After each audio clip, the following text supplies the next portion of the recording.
Sabe aquela sensação de exaustão que parece que vai muito além do corpo, que chega lá na alma? Pois é, muita gente sente isso, mas poucos entendem de verdade o que está acontecendo.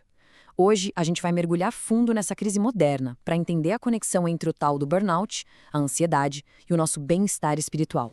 A pergunta que não quer calar é: por que a gente se sente tão exausto? Parece que a nossa bateria, social, física, mental, tudo, acaba muito antes do dia terminar, não é verdade? É essa sensação constante de estar sobrecarregado que a gente vai investigar. Vamos tentar ir lá na raiz, na causa mais profunda desse cansaço todo. E para a gente entender isso direitinho, nosso roteiro vai ser o seguinte, ó. Primeiro, a gente vai encarar de frente essa epidemia de burnout. Depois, vamos olhar para uma outra lente, com um diagnóstico mais espiritual. Aí, vamos buscar um caminho para se renovar e, por fim, entender de onde tirar força para a jornada. Então, bora lá! Então, vamos começar pelo começo, definindo o problema. E olha, é super importante deixar uma coisa clara desde já. Burnout não é frescura, não é só uma palavrinha da moda, é uma condição séria, uma doença dos nossos tempos que está afetando milhões e milhões de pessoas. Oficialmente, a síndrome de burnout é classificada como uma doença ocupacional, sabe? Ligada ao trabalho. Ela acontece quando aquele estresse do dia a dia vira crônico, fica ali constante, até que chega uma hora que o corpo e a mente simplesmente não aguentam mais. É um verdadeiro colapso. Um colapso total que se espalha e afeta cada pedacinho da nossa vida. E a dimensão disso, gente, é assustadora. Para pensar nesse número, 75%. 75% dos líderes, aquelas pessoas que a gente geralmente vê como inabaláveis, né, admitem que já passaram por pelo menos uma crise séria de estresse. Ou seja, não é um caso aqui e outro ali, é uma epidemia, de verdade.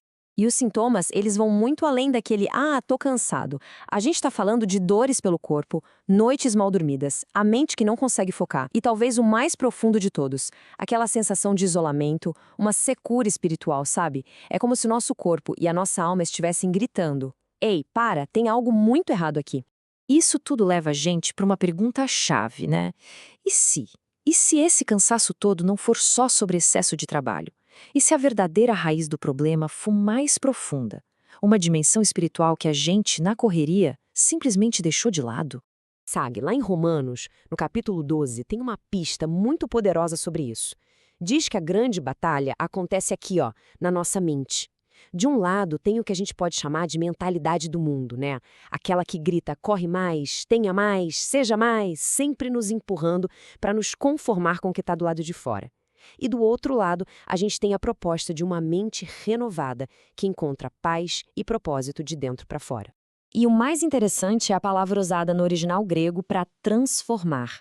É metamorfou. Soa familiar, né? É exatamente a mesma raiz da palavra metamorfose. Pensa só na transformação de uma lagarta em borboleta.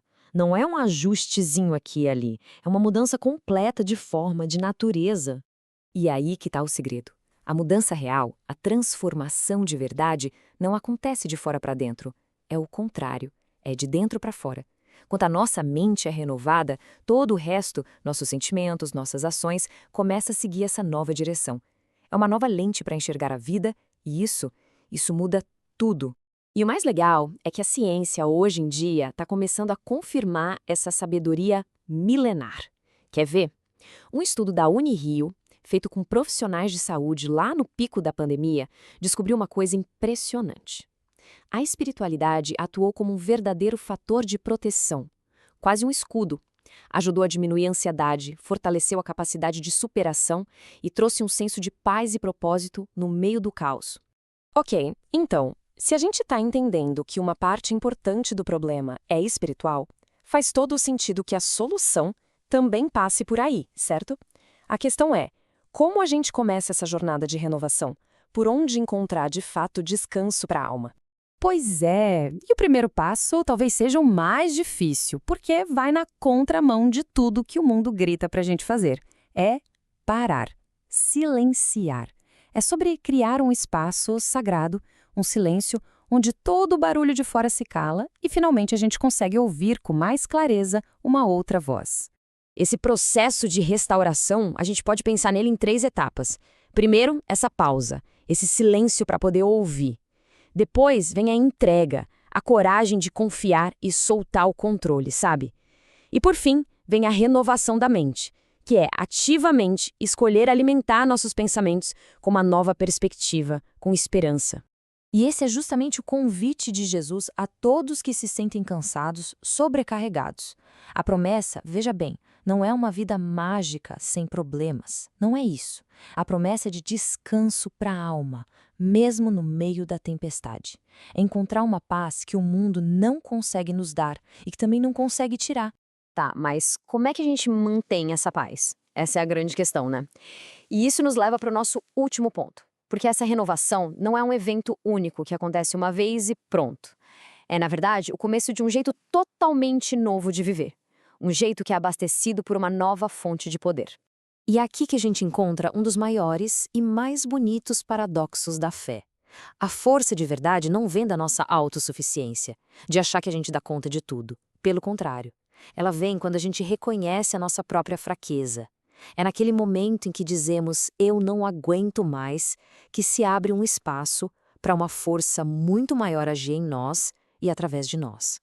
Sendo assim, a alma mais invencível não é a que está cheia de si, cheia de ego, de força de vontade. É justamente o oposto. É aquela que se esvazia, que reconhece o seu lugar, a sua pequenez, e assim pode ser preenchida por um poder que é infinito. É na humildade que mora a verdadeira fortaleza. Então fica aqui uma reflexão final para a gente. No mundo que não para, que aplaude a correria sem fim, buscar o descanso de verdade é quase um ato de rebeldia, né? Talvez a resposta para a nossa exaustão não seja tentar fazer mais, correr mais rápido. Talvez, só talvez, seja exatamente o contrário, parar e se conectar com algo ou alguém que é